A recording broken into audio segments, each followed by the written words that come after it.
This is Roger Hibbert and his beautiful wife Elizabeth, and tonight we're in the 17th chapter of Isaiah. I have to apologize a little bit about my reading of Isaiah. You almost need other translations to make it really understandable, but I'll try as best that I can.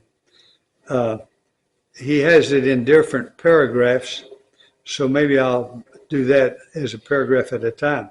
An oracle concerning Damascus. An oracle concerning Damascus.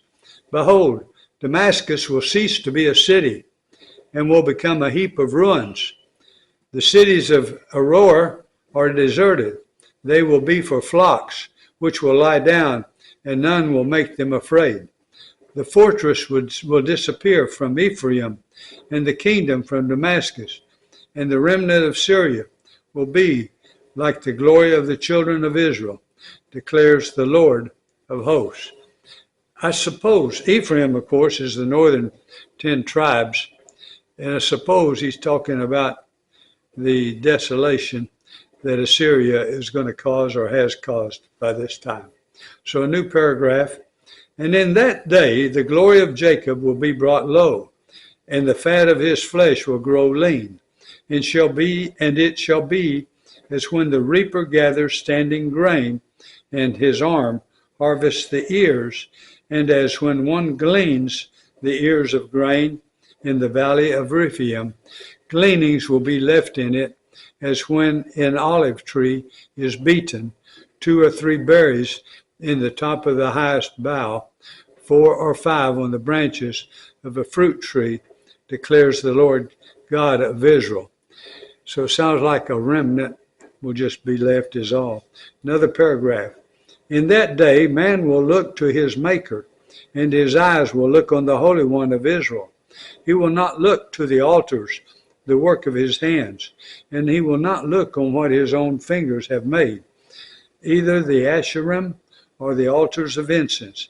In that day their strong cities will be like the deserted places of the wooded heights and the hilltops which they deserted because of the children of Israel, and there will be desolation. You know, the northern tribes, Israel was called that. They had idols, and that's terrible. Another paragraph. For you have forgotten the God of your salvation, and have not remembered the rock of your refuge. Therefore, though you plant pleasant plants, and sow the vine branch of a stranger, though you make them grow on the day that you plant them, and make them blossom in the morning that you sow, yet the harvest will flee away in a day of grief and incurable pain. Okay, another paragraph. Oh, the thunder of many peoples. They thunder like the thundering of the seal. Ah, the roar of nations. They roar like the roaring of mighty waters. The nations roar like the roaring of many waters. But he will rebuke them, and they will flee far away, chased like chaff on the mountains before the wind, and whirling dust before the storm. At evening time, behold, terror.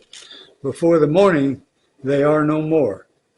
This is the portion of those who loot us, and the lot of those who plunder us. So that ends that chapter 17 of Isaiah. And now we're going to turn to Luke, the 18th chapter.